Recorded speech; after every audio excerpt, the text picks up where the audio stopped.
Assalamualaikum warahmatullahi wabarakatuh. Kami dari kelompok 2 akan mempresentasikan tentang jenis-jenis kurikulum. Kelompok kami terdiri dari 1. Penista Aulia Rahma, 2. Regita Rahma, dan 3. Saya sendiri, Fahmi Adili Sultani. Presentasi pertama akan dijelaskan oleh Regita Rahma. Baik, di sini saya akan menjelaskan jika dilihat dari sudut guru sebagai pengembang kurikulum dikenal jenis-jenis kurikulum sebagai berikut. Yang pertama ada open kurikulum, yang kedua ada closed kurikulum, yang ketiga ada guide kurikulum. Yang pertama open kurikulum atau kurikulum terbuka, artinya kurikulum sama dengan guru. Guru memiliki kebebasan untuk mengembangkan kurikulum sesuai dengan keinginan dan kemampuannya. Yang kedua ada closed kurikulum atau kurikulum tertutup. Artinya kurikulum sudah ditentukan secara pasti mulai dari tujuan, materi, metode, dan evaluasinya. Sehingga guru tinggal melaksanakan apa adanya. Yang ketiga ada guide kurikulum atau kurikulum terbimbing. Artinya kurikulum setengah terbuka dan setengah tertutup. Rambu-rambu pengajar telah ditentukan dalam kurikulum, akan tetapi guru masih diberi kemungkinan untuk mengembangkan lebih lanjut dalam kelas. Presentasi selanjutnya akan disampaikan oleh Anissa. Ya, terima kasih. Saya akan melanjutkan presentasi dari Regita. Dilihat dari kurikulumnya, ada jenis-jenis kurikulum sebagai berikut. 1.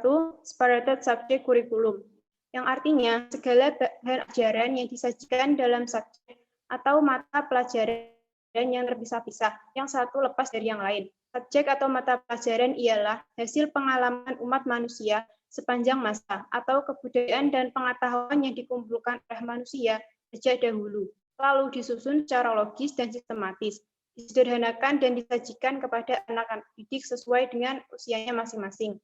Keuntungan-keuntungan.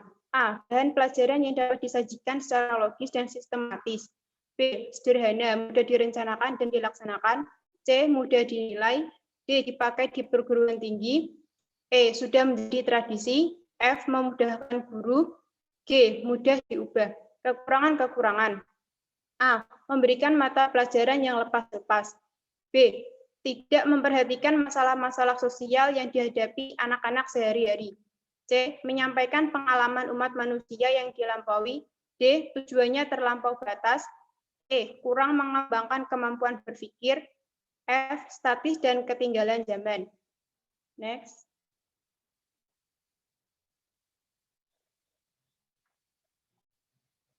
Yang kedua ada correlated curriculum, yang artinya masing-masing tiap mata pelajaran itu mempunyai hubungan.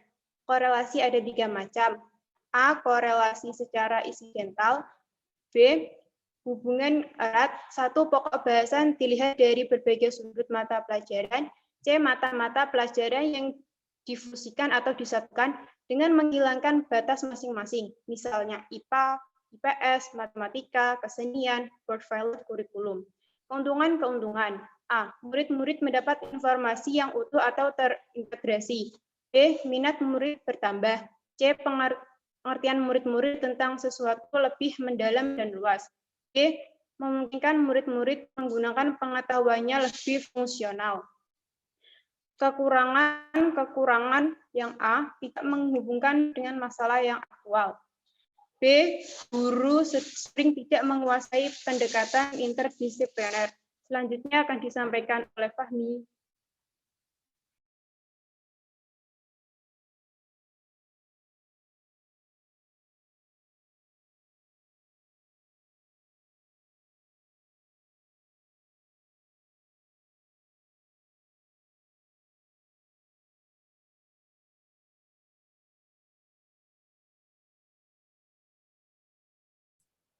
Halo Fahmi, silahkan.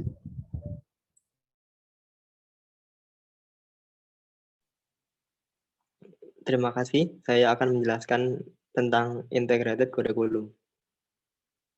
Integrated curriculum meniadakan batas-batas antara antara berbagai mata pelajaran dan menyajikan bahan pelajaran dalam bentuk unit atau keseluruhan, sehingga diharapkan akan membentuk anak-anak menjadi pribadi yang terintegrasi.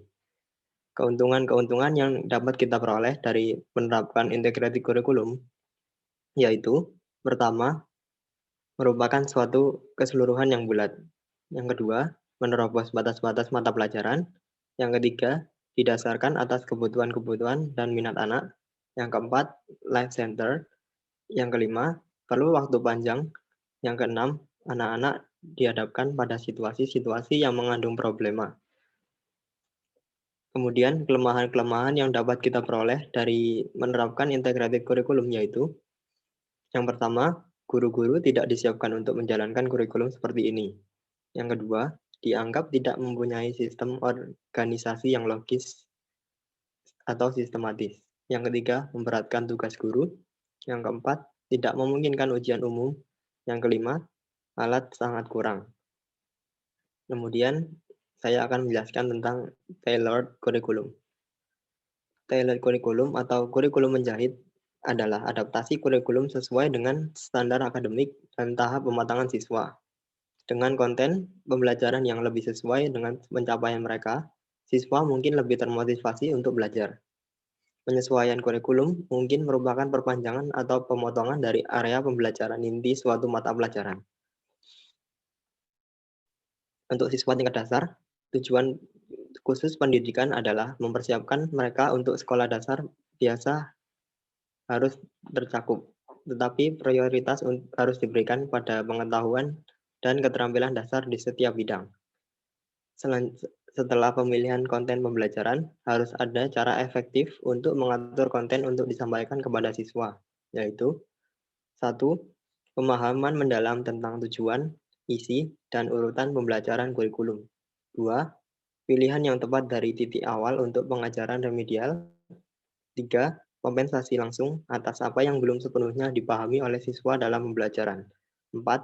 Keragaman metode pengajaran. 5. Titik masuk tingkat rendah, kecepatan yang benar, banyak aktivitas, dan umpan balik tepat waktu. 6. Memberikan pengalaman sukses untuk memutus lingkaran setan antara kegagalan dan kepercayaan yang rendah. Sekian penjelasan saya untuk tailored curriculum. Ya, di sini ada beberapa pertanyaan, yaitu yang pertama, ada berapa jenis kurikulum jika dilihat dari sudut guru sebagai pengembang kurikulum? Lalu Anda menyebutkan. Yang kedua, jika dilihat dari kurikulumnya ada jenis-jenis kurikulum, sebutkan. Yang ketiga, sebutkan keuntungan yang dapat diperoleh dengan menerapkan correlated curriculum. Yang keempat, sebutkan cara-cara efektif untuk mengatur konten pembelajaran untuk disampaikan kepada siswa. Dan yang terakhir, dengan konten pembelajaran yang lebih sesuai dengan tingkat pencapaian mereka, siswa mungkin lebih termotivasi untuk belajar. Pernyataan tersebut merupakan penjelasan dari kurikulum apa. Baik, itu saja dari kami. Sekian presentasi dari kami. Apabila ada kesalahan, mohon dimaafkan. Wassalamualaikum warahmatullahi wabarakatuh.